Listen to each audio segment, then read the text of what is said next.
ഞാൻ ഉൾപ്പെടെയുള്ള ആളുകൾ സിഗ്നേച്ചർ ചെയ്തുകൊണ്ടല്ലേ നോമിനേഷൻ സമർപ്പിച്ചിട്ടുള്ളത്. അപ്പൊ ഇത്തരം ഒരു ചോദ്യത്തിന് തന്നെ എന്താണ് അടിസ്ഥാനം എന്നാണ് എനിക്ക് മനസ്സിലാവാത്തത്. ഞങ്ങൾ വളരെ സന്തോഷത്തോടു കൂടിയിട്ട് കേരളത്തിൽ, ഞാൻ നേരത്തെയും പറഞ്ഞിരുന്നു, കേരളത്തിൽ ഭാരതീയ ജനതാ പാർട്ടിയെ ഏറ്റവും ഔന്നത്യത്തിലേക്ക് എത്തിക്കുക എന്നുള്ള ഒരു ചുമതലയാണ് ഭാരതീയ ജനതാ പാർട്ടിയുടെ ഓരോ പ്രവർത്തകരുടെയും ഓരോ സംസ്ഥാന തലത്തിൽ പ്രവർത്തിക്കുന്നവരുടെയും മുന്നിലുള്ളത്. ആ കടമ വളരെ ഭംഗിയായിട്ട് നിർവഹിച്ചിരിക്കുകയാണ്. അപ്പൊ അതിനിടയിൽ ഇത്തരത്തിലുള്ള ഒരു വാർത്ത എന്തിനാണ് പ്രത്യേകിച്ച് ഒരു ചാനൽ റിപ്പോർട്ട് ചെയ്യുന്നത് എന്ന ചോദ്യമാണ് ഞാനിപ്പോ ചോദിച്ചത്. അല്ല, വളരെ സന്തോഷത്തോടു കൂടിയാണ് കാണുന്നത്.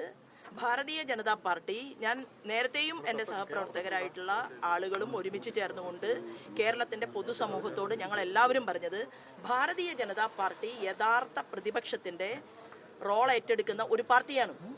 മയക്കുമരുന്ന് മാഫിയക്കെതിരെ പോലും ഒരു പ്രതികരണമോ സമരമോ നടത്താൻ സാധിക്കാത്ത ഒരു പ്രതിപക്ഷം കോൺഗ്രസിന്റെ നേതൃത്വത്തിൽ കേരളത്തിലുണ്ട്.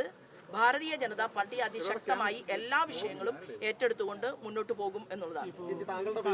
അല്ലെങ്കിൽ മറ്റു ബിജെപിയുടെ കേരളത്തിലെ നേതാക്കളെ പോലെ സജീവമായി കേരള രാഷ്ട്രീയത്തിൽ നിൽക്കുന്ന ആളല്ല രാജീവ് ചന്ദ്രശേഖർ. തദ്ദേശ തെരഞ്ഞെടുപ്പ് വരുന്നു, നിയമസഭാ തെരഞ്ഞെടുപ്പ് വരുന്നു. എങ്ങനെ ഈ നേതൃത്വത്തിന് അതിന് ഒരു തടസ്സങ്ങളില്ലാതെ നേരിടാൻ പറ്റുമോ?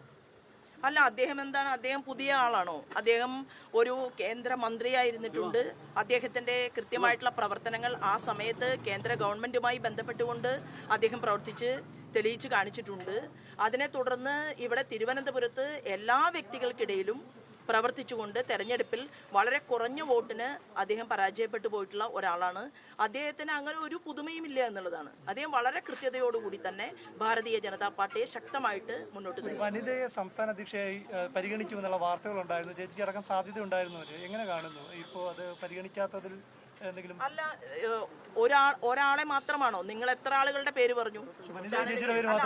എത്രയോ പേരുകൾ നിങ്ങൾ പറഞ്ഞു. നിങ്ങളാണ് ഓരോ ആളുകളുടെയും പേര് ജനസമക്ഷത്തിൽ പറഞ്ഞത്. അതിനുശേഷം കൃത്യമായി അഖിലേന്ത്യാ നേതൃത്വത്തിന്റെ ഭാഗത്ത് നിന്ന് സംസ്ഥാന പ്രസിഡന്റിനെ, അതുപോലെ തന്നെ ഞങ്ങളെല്ലാവരും കോർ കമ്മിറ്റി ചേർന്നിരുന്നുകൊണ്ട് സംസ്ഥാന പ്രസിഡന്റ് അദ്ദേഹം നോമിനേഷൻ സമർപ്പിച്ചു. നമുക്ക് എല്ലാവർക്കും ഒരുമിച്ച് സന്തോഷത്തോട് കൂടിയിട്ട് അതിനെ വരവേൽക്കുകയല്ലേ വേണ്ടത്? അല്ല, നിങ്ങൾ ഇതെല്ലാം തന്നെ ചോദ്യവും ഉത്തരവും നിങ്ങൾ തന്നെയാണ് ക്രിയേറ്റ് ചെയ്യുന്നത്. അപ്പൊ അതിന് ഉത്തരം പറയണം എന്ന് ഞാൻ ആഗ്രഹിക്കുന്നില്ല. ഭാരതീയ ജനതാ പാർട്ടിയെ സംബന്ധിച്ച് ഈ പാർട്ടി അതിശക്തമായിട്ട് മുന്നോട്ട് പോവുക, എല്ലാ തലത്തിലും പാർട്ടിക്ക് ശക്തമായിട്ടുള്ള വേരോട്ടമുണ്ടാക്കുക. ഇത് ഒരു നൈരന്തര്യമാണ്. പ്രസ്ഥാനത്തിന്റെ പ്രവർത്തനം എന്ന് പറയുന്നത് ഒരു തുടർച്ചയാണ്. അപ്പൊ കഴിഞ്ഞ തവണ നിർത്തിയ സ്ഥലത്ത് പാർട്ടി അവിടെ നിന്ന് വീണ്ടും അതിശക്തമായിട്ട് മുന്നോട്ട് പോവുകയാണ്, പ്രവർത്തിക്കുകയാണ്. അതിന് എല്ലാവരും ഒരുമിച്ച് ചേർന്നുകൊണ്ടുള്ള പ്രവർത്തനം ഏറ്റെടുത്തുകൊണ്ട് മുന്നോട്ട് പോവുക.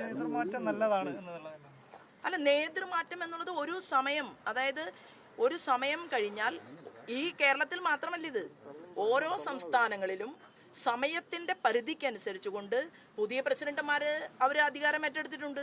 അതുപോലെ കേരളത്തിൽ കഴിഞ്ഞ ശ്രീമാൻ സുരേന്ദ്രന് ശേഷം പുതിയ പ്രസിഡന്റ് അധികാരം ഏറ്റെടുത്തു എന്നുള്ളതാണ്. അതിനെ സന്തോഷത്തോടു കൂടി നോക്കി കാണുക എന്നല്ലാതെ അതിനകത്ത് ഒരു ചോദ്യത്തിനും മറ്റൊരു ഉത്തരത്തിനും പ്രസക്തിയില്ല എന്നുള്ളതാണ്. ഞാൻ എന്റെ കാർ അന്വേഷിച്ചുകൊണ്ടാണ് പുറത്തേക്ക് പോയത്. കാറില്ലാത്തത് കൊണ്ട്, കാറില്ലാതെ നടന്നു വരാൻ പറ്റില്ലല്ലോ. അപ്പൊ കാറിനെ കാണാത്തത് കൊണ്ട് ഞാൻ തിരക്കിട്ട് ഓടുകയും പുറത്തേക്ക് വരികയും, ആ സമയത്ത് ഞാൻ എന്താ മാധ്യമപ്രവർത്തകരുടെ മുൻപിൽ വരാത്ത ആളാണോ? അല്ലെങ്കിൽ വരാൻ മടിയുള്ള ആളാണോ? എൻ്റെ ആദ്യത്തെ ഉദ്ദേശം എന്ന് പറയുന്നത് എന്താണ്? നോമിനേഷൻ കൊടുക്കുന്ന സ്ഥലത്ത് എത്തുക എന്നുള്ളതല്ലേ. അതിനിടയിൽ ഇത്തരത്തിൽ ഒരു തരത്തിലുള്ള വാർത്തകൾ ഉണ്ടാക്കണ്ടല്ലോ. പൂർണ്ണ പിന്തുണയാണോ ശോഭാ സുരേന്ദ്രനെ സംബന്ധിച്ചിടത്തോളം പുതിയ നേതൃത്വത്തിൽ? അല്ല, ഞാൻ മാത്രമല്ലെന്ന് പൂർണ്ണ പിന്തുണ, ഈ ചോദ്യത്തിന് തന്നെ പ്രസക്തിയില്ല എന്നാണ് ഞാൻ പറയുന്നത്. ഈ ചോദ്യത്തിന് എന്താ പ്രസക്തി ഉള്ളത്? പൂർണ്ണ പിന്തുണയാണോ എന്ന് ചോദിച്ചു കഴിഞ്ഞാൽ ആരെങ്കിലും ഇവിടെ വിവേചനക്കുറിപ്പ് ഇറക്കിയിട്ടുണ്ടോ? ഇല്ലല്ലോ. ഞങ്ങൾ സന്തോഷത്തോടുകൂടി നോക്കിക്കാണുകയല്ലേ. തിരുവനന്തപുരത്ത് മത്സരിച്ച് വിജയത്തോടടുത്ത ഒരു വ്യക്തി, ആ വ്യക്തി സംസ്ഥാന പ്രസിഡന്റ് പദവിയിലേക്ക് വരുന്നു എന്ന് പറയുന്നത് എല്ലാവരും കൂടി ചർച്ച ചെയ്തതിന് ശേഷമാണല്ലോ തീരുമാനമെടുക്കുന്നത്. അതിനകത്ത് എന്താ പ്രത്യേകിച്ച് പറയാനുള്ളത്?